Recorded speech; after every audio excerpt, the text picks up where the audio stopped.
It's like, where do you start? I'm just thinking, look what the Lord has done. The first thing I need to say is this: I am a prodigal, prodigal, prodigal, prodigal, prodigal, prodigal son. And it's not that I'm pleased or proud about that, but it's not like I'm depressed or sad about that. That's just my story. But I want to say this much. I know people who got it the first time and they're still going strong on God because they were smarter than me and they listened to the advice they got and they're where they're meant to be. I've done a lot of things I shouldn't have done, and what I did lose was a lot of time, and it's hard to redeem time. The choices we make shape our lives. And my journey home to my father, and he is my father, began in 2010. I was in Bournemouth. I've been in Bournemouth for some 20 years. I was only ever meant to be in Bournemouth for 3 months, doing some secondary rehab. It's a bit like me getting in the car today, heading home, and then spending 20 years at the services. And I woke up this particular day, and it was a day like any other day. It was a bad day. I was living in a hostel. And I ran into a bit of conflict. Someone took a liberty with me. I took exception to that, took a liberty with them, and then they asked me to leave. Gathered my stuff, got to the front door, closed it behind me, sat on the step and thought, where do I go from here? And then I heard him. I knew it was him because I remembered and recognized his voice. Once you've heard from God, it's hard to forget his voice. It's not that he hadn't been talking to me for a long time, it's just that I hadn't been listening. And he said this: leave this town tomorrow or you'll die in this place. And that shook me to my core. And I began to think about what that might look like, and around about 6 o'clock, I got off of the step, went for a walk, began to think about the choices which were tantamount to me having one last hooray Henry. We've all been there, just one more. And then one is too many and 1,000 never enough. And then about 11:30, he spoke to me again and he said this very clearly. He said, Alan, if you don't get to the train station tonight, you'll never leave on that 1:40 train tomorrow. And I heard it. And I recognized it. And I realized that God was giving me a window of opportunity and that I had to take that window of opportunity, because if I didn't, there wouldn't be another window of opportunity. I've been there before. I know the score. And so I made a good decision. I went to the train station. I got there for 12 o'clock. Asked the man who was managing the station if I could come in. He said, no, health and safety.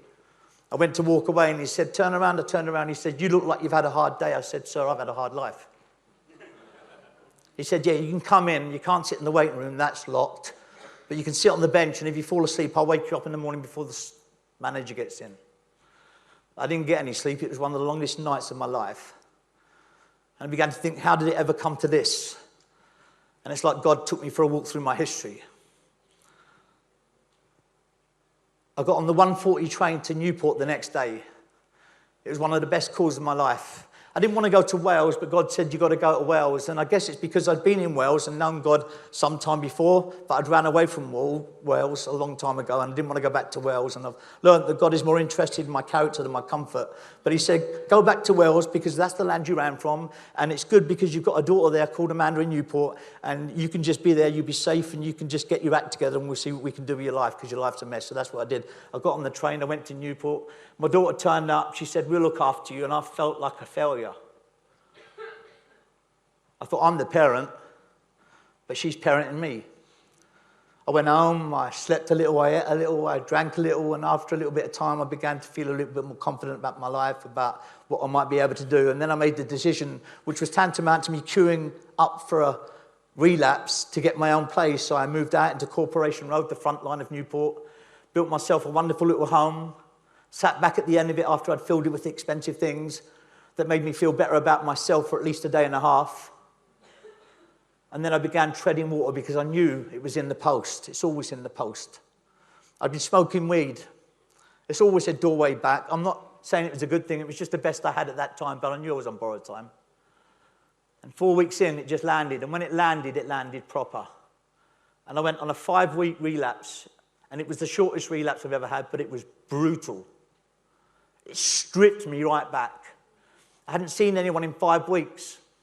And at the end of that 4.5-week relapse, I just thought, I'm checking out, I've had enough. You know, I thought my ending would be quite spectacular, dramatic. I'd kill someone or someone would kill me. You know, I'd get lifed off for a big sentence. You know, it would be like gangland history or make the newspapers. And actually, it was very ordinary and very boring, but very depressing. And I think people end their lives when they come to a place where they experience complete hopelessness. And that's what I had. So I went into town, bought some step ladders, came home, set them up in the kitchen, took the loft cover off, went to get the rope, forgot I had the rope, I didn't get the rope, cursed God under my breath. I thought, improvised. I took 4 belts, tied them together, put them over the joist, climbed the stairs, the step ladders, jumped off. It took my weight. I thought, I'm good to go. I went back into the front room, and I thought, how did it ever come to this? I wanted to do 3 things, to be honest. The first thing, I just wanted to smoke a cigarette uninterrupted. I wanted to drink a cup of tea while it was still hot. And I wanted to catch my breath because it felt like I'd been holding my breath forever.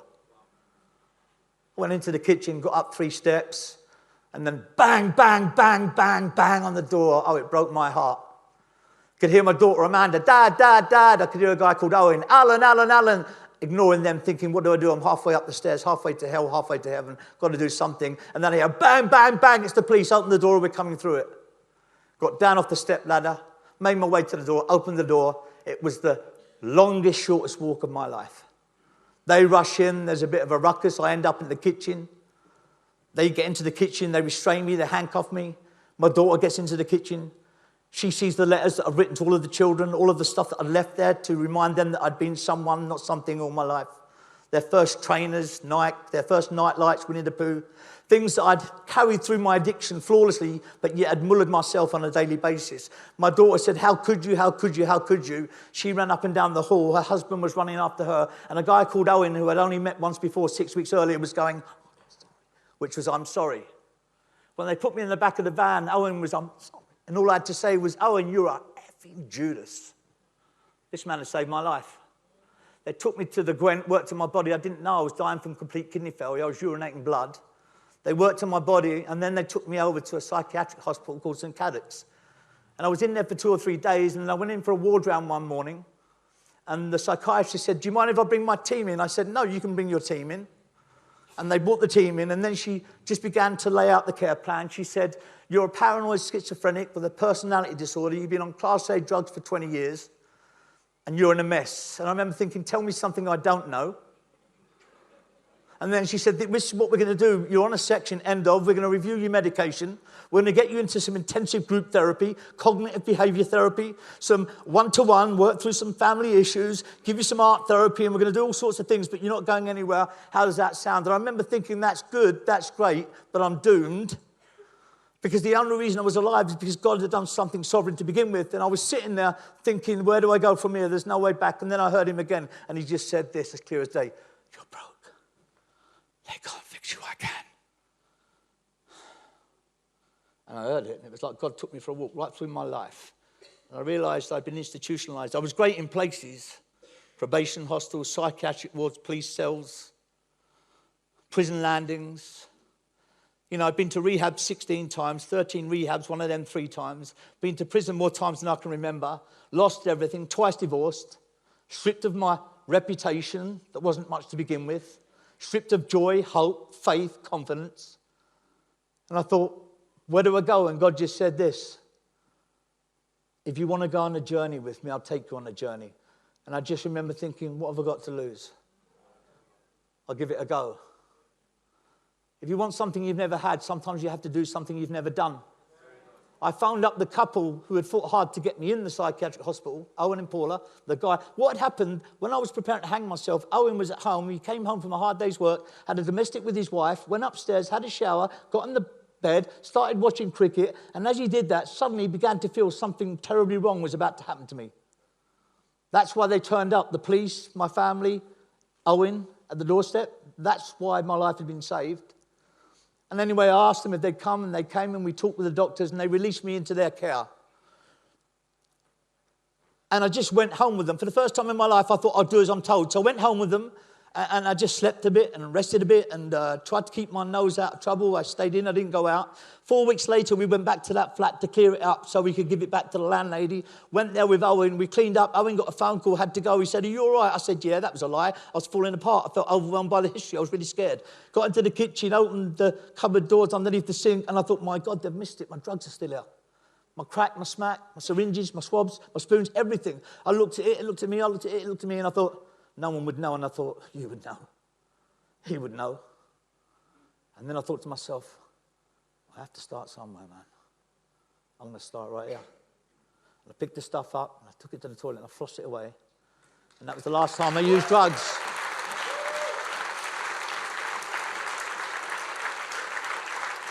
That was the last time I used drugs. That was 8 years ago. I'm now pastoring a church in South Wales with my wife, who's reminding me that my time is up. I'm done. I joined a church, a Bible-believing, Spirit-filled church. I began to let people in rather than lock them out. I realised I could be me. I didn't have to wear masks or put up defences. Sometimes we'd plant a forest just to hide a tree. I began carrying the message to the addict who still suffers. That made me feel better about myself. And I just began following suggestions, and all of that stuff has carried me for 8 years. And I just want to say, if God can do it for me, He can do it for you. Thank you, Barry.